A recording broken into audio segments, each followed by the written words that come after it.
तोनी धीरा ही डाली रंगवाला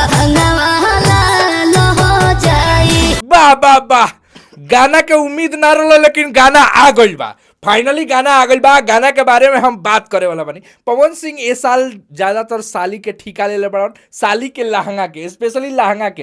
हेंगा मुंह में दाब के जब पवन सिंह लहंगा धके नाचत तरन, जीजा जी हल्के डाली ना तो लहंगवा लाल हो जाई। ओबरा सेलवारवा रंगत रंगन। वीडियो में बना रही लोग गाना के बारे में एक एक चर्चा होके वाला बा। भैया साथे बानी, का कहे भैया पवन सिंह के ये गाना पर तोहरे खातिर साली आईनी ससुरारी। हम बता the power star Pawan Singh ससुरारी भले जा चाहे ना जास, लेकिन जीजा साली मर्द मेहरारू के गाना हमेशा गावे। पावर स्टार पवन सिंह एगो गाना गौले बड़े होली के, बहुत बेहतरीन गाना बा। ऑफिशियल से रिलीज भइल बा अबे कुछ मिनट पहले। कुछ अच्छा रोड़ा एगो चीज बताई। रोड़ा उम्मीद रहला कि गानवा ई आई, ना। पोस्टर आ गइल रहता, माने ई बार के मैनेजमेंट उन टाइप के हो ऐसन हो गइल।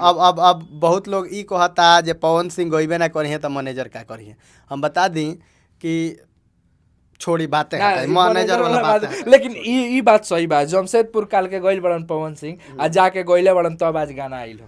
फाइनली गाना आ गइल बार हुआ सब कितना प्यार दुलार दीजिए ट्रेंडिंग में आ गइल। नया तो बात करम भैया, नया हीरोइन रही है, कैसन लागल हो? ए भैया ई नया खाली लागत तेरी रुआ जेंगा कूद के चढ़ल बड़ी कोरा में पवन सिंह के। आहा का उ सीन बा। अच्छा पवन सिंह ए बार नया सब कुछ नया हमरा लागत। विकी भॉक्स के साथ नया काम कइले बड़न। हिंकरा साथे कौन तिवारी है, निधि तिवारी ना खुशी तिवारी, इनकरा साथे एमके यादव, इनकरा साथे नया काम कइले। पावर स्टार पवन सिंह के जितना लोग गाना सुनत होई, जितना लोग फिल्म देखत होई, हम बता दी कि एमके यादव नया राइटर हो। नया राइटर से जे एल्बम के दुनिया में हम पहला गाना सुनले बनी, लेकिन गाना भाई कमाल के लिखे हैं। आप पवन सिंह के फ्लेवर समझ रहे हैं और पवन सिंह क्या गाते हैं। लेकिन भैया एमे जौन बा कि बद्री झा के सारा माने पवन सिंह के झुमा देले बड़न सारा, मतलब हाथ उनकर बा। तो गाना लिखवाल उनकरे काम रहुए, म्यूजिक बनवाल उनकरे काम, वही से विकी बॉक्स का ना तो प्रियांशु सिंह बनैले रहते। ठीक बा। प्रियांशु सिंह के आशा ना रहुए जे साल गाना आई, सोचले रहुए अगला साल, ओकरा बाद पवन सिंह बिजी हो गइले।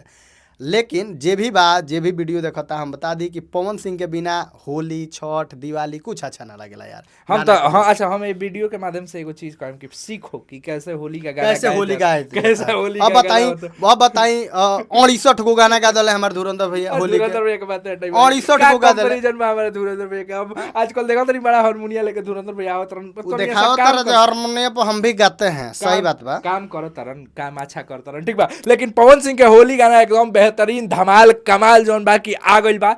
लहंगवा रंगा जाई। ठीक बा, लहंगवा लाल हो जाई, लहंगवा लाल हो जाई। का बवाल गाना बनैले बा। लेकिन एक और बात हम करे में शिल्पी राज बहुत बेहतरीन गइले बड़ी। ऐसे भी पावर स्टार पवन सिंह के संगे शिल्पी राज के जोड़ी बहुत अच्छा जमेला। ठीक बा। अच्छा आज जाते जाते लास्ट में एगो हम सवाल पूछे के चाहतनी कि गाना कैसन लागता, का माने ई गाना कुछ करे वाला? देखी एक और बात बताइए, ये काल समत बा, परसों होली बा, 2 दिन में हमने क्या कहन से 5 मिलियन के आदमी अनुमान लगावत है जे 5 मिलियन पवन सिंह के दम पर, पवन सिंह के दम पर, पवन सिंह के ऑफिशियल के दम पर। एक और बात हम बता दीजिए, जे भी गाना सुनता चाहे जे वीडियो देखता, भैया जाके गाना सुनल हुआ, इतना ज्यादा प्यार दलो नु कि लोग साबित हो जाए जे लेट भी आते हैं तो परफेक्ट आते हैं। तो पवन सिंह के लेट आवलन लेकिन परफेक्ट आवलन। तनिया से एने ओने गड़बड़ा गइल बड़ा। पवन सिंह लास्ट बेरा जब परसों 4 बजे के बादो रिलीज करते तो वो रॉन्ग लगाइयो के आदमी सुन के ट्रेंडिंग में लियाई। चैतो में गाना बाजेला इनकर होली के। बाकी अपन विचार कमेंट बॉक्स में जरूर दियो। वीडियो को लाइक कर लो, शेयर कर लो। मिलता है अगला वीडियो में, तब तक आती।